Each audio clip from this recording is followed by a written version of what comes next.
Hello, I'm Samuel Sandweiss, and welcome to this second post in a series about my disabled psychiatric patient who, after 6 years of treatment, out of the blue began speaking Sanskrit languages about complicated concepts from both Buddhist and Hindu traditions. Quite an unusual phenomena.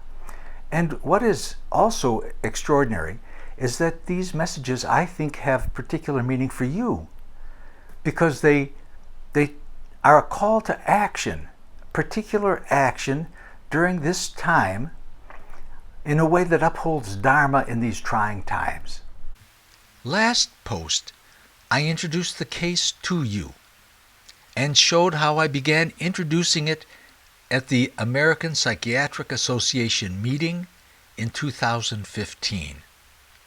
In this post, I'll focus on how we began deciphering the complex array of languages and concepts, statements about why they are being conveyed to you, statements about a call to action for the establishment of a higher wisdom, a path of peace. We begin by examining message number 4, where we find both Buddhist and Hindu phrases. I am about to admit Jackie to a psychiatric hospital for treatment of her severe headache and seizure disorder. We are in my psychiatric office, deciphering message number 4, containing both Buddhist and Hindu elements. Let me play this for you and see if you can recall anything, okay?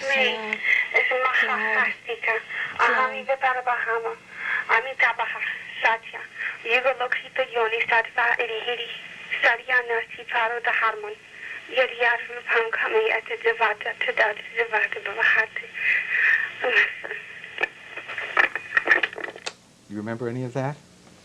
No, I really don't, not right now. Okay. You also recollected the meaning, and let me just read the meaning to you, okay? Real quickly.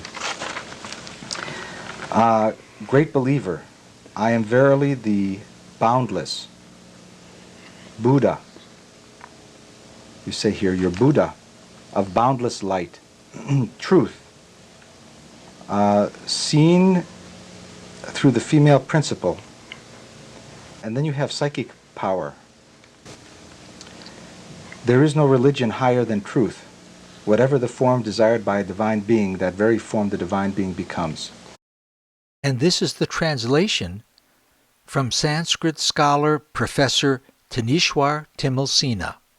I am that. Take note, great believer.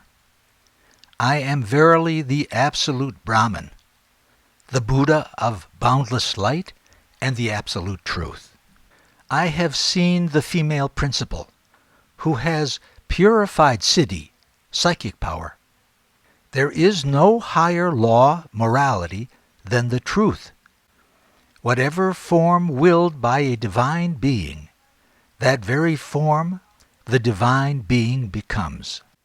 And now, let's look at the origin of this phrase.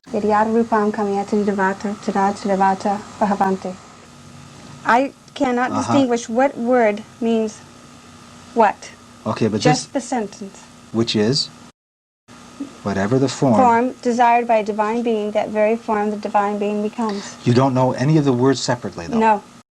This declaration, a refrain found in other messages as well, was identified by our Sanskrit scholar, Dr. Tanishwar Timilsina, professor of religious studies, San Diego State University, as originating in an obscure ancient Hindu text.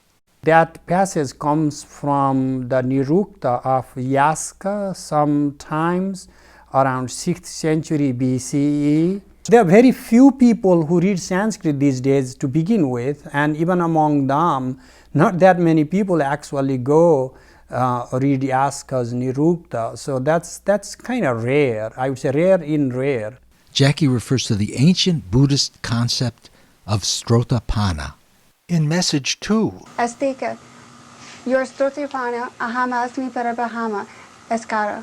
For someone to come up with the idea of Srotapanna, one would have to deal with like Pali canons, like original Buddhist text, or has to have some immersion into Buddhist practice. At the same time, has to come up with Yaska's Nirukta, has to have immersion into classical Sanskrit lexicography, etymology, and those type of texts. You mean to use these phrases, you'd have to have background in both of these different kinds of traditions? Yeah, with my reading of, I don't know, maybe 1,000 Sanskrit texts or more than that, I have not come across any text, any passage that has this content. So it's a unique composition, and the content is unique, and the structure is unusual. It's like if the given circumstances is true, that she did not have the language training and a cultural training and philosophy training in the Indian context, I would say that it is extremely unlikely to or impossible to just come up with a passage, and since there is this passage nonetheless in existence, so then we have to give a chance to maybe engage some alternative ways of interpreting this phenomena. Over 2 months, we have 11 hours of video recordings, 14 recorded messages, 4 of them, even when the patient is in a psychiatric hospital under close watch and heavily medicated. We also have 6 additional incomplete messages while the patient is in a trance. My area is language, and it's mind-boggling. It's just simply I do not know. I cannot fathom. And it took really long time for me just to analyze these like 6-7 lines, because they were coming from different traditions and different texts, but still making a coherent sense. So they were not like, one could just jumble together. I could read, for example, Hebrew text, which I don't know a single word, or Chinese, and they are just like little graphs. I could pick up one from here, another from there, and although I would not know what it means, but then someone who reads Chinese would know that it doesn't make sense, but the text makes complete sense. That is what mind-boggling to me. Let's stay here. Okay, we're going to go through just a couple of examples here. Here's an example, just to take a look at it with me. A novel expression of sophisticated understanding. So this lady had to have an understanding of obscure texts and change them in some kind of novel way. Okay. Yeah. Aham, like the Vedic passage is Aham Brahmasmi. And why would she use that as Aham Asmi Parabrahma? That is like, you need to know the language for that. That because in Sanskrit, you can use like a object and verb, and you can manipulate it. So if someone is exactly copying from a book, then would not know where to manipulate. And he's saying here that this lady would not only have to know the text, she would have had to manipulate this, because this isn't written this way in text, and yet it's coherent. Here's another example: very rare word or phrase, don dempa dempa. And this is what you were talking about. So he asked me to translate. I just didn't know. That's outside of my training, so I said I cannot. And yet this is fit into Buddhist and Hindu and Vedantic traditions.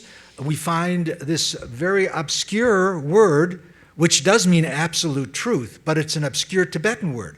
Here's various traditions. So now the Amitabha. This is not a Hindu concept. Amitabha is one of the Buddhas, of the 5 Buddha lineages. And when the lady, on one hand, identifies Ahamasmi Parabrahma Akshara Amitabha. So she is citing a Upanishadic passage and then identifies herself as one of the emanations of the Buddha.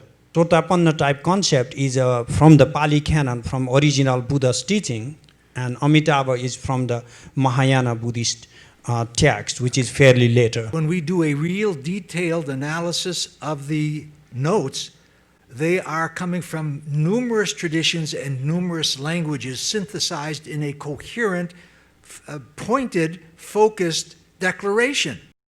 Here is Professor Timilsina's stylistic analysis. There are at least 5 different languages in a narrative of the span of 3 minutes. Ancient Vedic, Classical Sanskrit, Hindi, Tibetan, and English. Setting aside the condition of the patient, it's extremely difficult for a scholar to produce a text like this. The text uses both the prose and the verse styles. If a reader is not told of the source, he would guess this to be a teaching of a highly enlightened mystic from India during the medieval times. The text borrows terms and concepts from the Vedic Hinduism, popular or Puranic Hinduism, Pali Buddhism, Tibetan Buddhism, and contemporary popular culture. Thematically, it is very difficult to produce a text like this one. And here is a translation of Message 2. Follower of the truth, you have entered the stream of enlightenment. I am the absolute and imperishable Brahman, manifest in the form of Sai Baba, your director, in our sacrificial rite to establish higher wisdom. For you to accomplish your right of life, in the guise of the created universe, I am the origin of desire and the instruments to accomplish desires. I am also heaven, and the Brahman of the character of bliss alone. For whatever the form the divine wills, the divine assumes such and so form.